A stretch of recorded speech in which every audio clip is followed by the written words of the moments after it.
السلام علیکم ورحمۃ اللہ وبرکاتہ۔ امید ہے آپ سبھی حضرات خیر و عافیت سے ہوں گے۔ معزز ناظرین، آج کا اہم مسئلہ یہ ہے کہ بہت سارے علاقوں میں ہم نے خود دیکھا ہے، بلکہ علاقوں کو چھوڑیے بہت سے رشتہ داروں میں بھی ہم نے دیکھا ہے،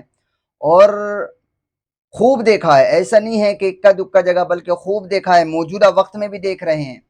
کہ جب کسی عورت کے شوہر کا انتقال ہو جاتا ہے اور وہ اپنے شوہر کے انتقال کی عدت 4 مہینے 10 دن کی عدت کرتی ہے، اور پھر وہ عدت سے 4 مہینے 10 دن کے بعد جیسے اٹھتی ہے،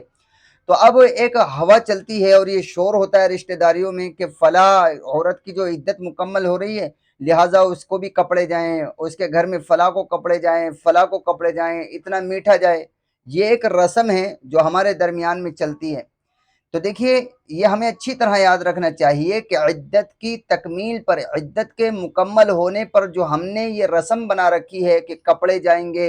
اور فلاں کو بھی کپڑے جائیں گے، اس کو یہ جائیں گے، اتنی مٹھائی جائے گی، اس کا شریعت کی تعلیم سے کسی طرح کا کوئی تعلق نہیں ہے۔ یہ بلکہ علماء نے لکھا ہے کہ یہ ہندوانہ رسم ہے۔ حضرت مولانا اشرف علی تھانوی نور اللہ مرقدہ نے اپنے بہشتی زیور مایاناز کتاب میں لکھا ہے، جو ہر گھر میں موجود ہوتی ہے، بہت سی لڑکیاں اس کو پڑھتی ہیں۔ اس کے اندر لکھا ہے کہ عدت کے مکمل ہونے پر کپڑے لتے لے کر جانا، اس کو ضروری سمجھنا، اور یہ رسم قائم کرنا، مٹھائیاں تقسیم کرنا، یہ ہندوانہ رسمیں ہیں۔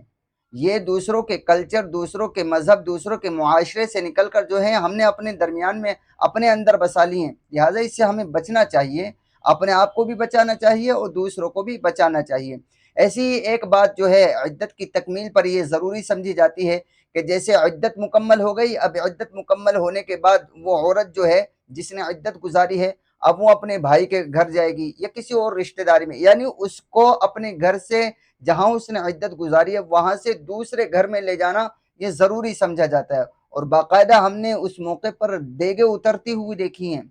اس طرح ہوتا ہے جیسے کوئی شادی ہو رہی ہے، جیسے کوئی فنکشن ہو رہا ہو، جیسے کوئی پروگرام ہو رہا ہو، اس طرح ہم نے دیکھا ہے، ایسا ماحول ہوتا ہے۔ تو دیکھیے، ایسی باتوں کا، اس طرح کے طریقہ کار کا اسلامی تعلیمات سے کوئی تعلق نہیں ہے، ہمیں اس سے بچنا چاہیے۔